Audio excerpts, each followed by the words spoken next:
যত বেশি শীত, যত বেশি কুয়াশা ঢাকা ঠান্ডা, এই যে ফুলকপি বড়ি দিয়ে তরকারি তত বেশি খেতে স্বাদ, মানে সেই স্বাদ। যত বেশি ঠান্ডা, যত বেশি শীত, কুমড়ার বড়ি দিয়ে ফুলকপির তরকারি তত বেশি স্বাদ, অসাধারণ স্বাদ এক কথায়।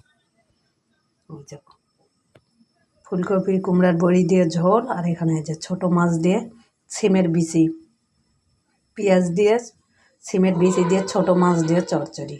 এটা তো অসাধারণ খাবার। সিমের বিচি তো খুব মজার খাবার, অনেক মজা লাগে। এই যে সিমের বিচি, আর এই যে ঝোলের তরকারি কুমড়ার বড়ি দিয়ে ফুলকপি দিয়ে মাছ দিয়ে একটা ঝোলের তরকারি। এই যে এটা তো খুব বেশি স্বাদ লাগে শীতের জন্য, মানে 1 নাম্বার পারফেক্ট খাবার যাকে বলে, 1 নাম্বার মানে ভালো খাবার। শীতের সময় সবার আগে ফুলকপি আর কুমড়ার বড়ির ঝোলের তরকারি বেশি স্বাদ, বেশি মজা।